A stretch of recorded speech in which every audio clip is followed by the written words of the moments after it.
యావత్ దేశాన్ని దిగ్భ్రాంతికి గురిచేసిన అహ్మదాబాద్ ఎయిర్ ఇండియా విమాన దుర్ఘటనపై ప్రాథమిక నివేదిక వెలువడింది.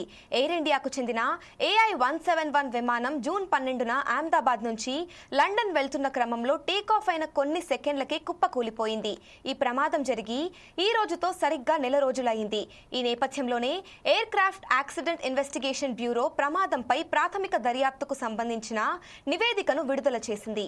విమాన ఇంజన్ల ఇంధనం కంట్రోల్ స్విచ్లు ఆగిపోవడం వల్లే ప్రమాదం జరిగి ఉంటుందని ప్రాథమిక నిర్ధారణకు వచ్చింది. ఈ ఘటన చోటు చేసుకోవడానికి ముందు కాక్పిట్ లో ఏ క్షణానికి ఏం జరిగిందన్న వివరాలను air craft accident investigation bureau తమ నివేదికలో వెల్లడించింది. ఈ ప్రాథమిక నివేదికలో సంచలన విషయాలు వెలుగు చూశాయి.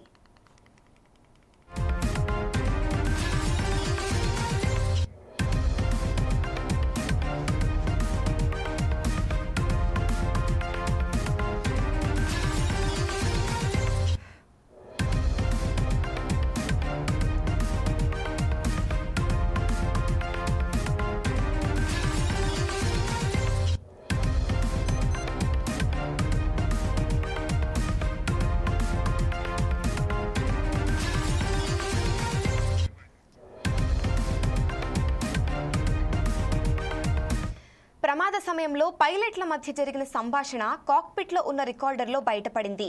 ఆ సంభాషణను బట్టి చూస్తే విమానం టేకాఫ్ అయిన కొన్ని క్షణాలకే విమానానికి ఇంధన సరఫరా ఆగిపోయింది. ఓ పైలట్ దానిపై స్పందిస్తూ ఎందుకు ఆఫ్ చేశావు అని అడిగాడు. మరొక పైలట్ తాను చేయలేదని చెప్పాడు.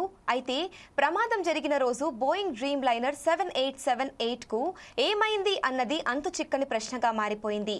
ఇంధన సరఫరా ఆగిపోయిన కొన్ని క్షణాలకే ఓ పైలట్ మేడే అలర్ట్ ఇచ్చాడు. ఈ నేపథ్యంలోనే ది ఎయిర్ ట్రాఫిక్ కంట్రోల్ ఆ మేడే ఎందుకు వచ్చారో తెలుసుకోవడానికి ప్రయత్నించింది. అయితే పైలట్ల నుంచి ఎలాంటి స్పందన రాలేదు. కొద్దిసేపటికే ఎయిర్పోర్ట్ సరిహద్దుల బయట విమానం కుప్పకూలింది. కాలేజీ హాస్టల్ భవనంపై పడిపోయింది. విమానంలో పూర్తి స్థాయిలో ఇంధనం నిల్వలు ఉండడంతో మంటలు భారీ స్థాయిలో ఎగిసిపడ్డాయి. విమానంలోని వారు, కాలేజీ హాస్టల్లోని విద్యార్థులు, నేలపై ఉన్నవారు కూడా కాలి బూడిదయ్యారు.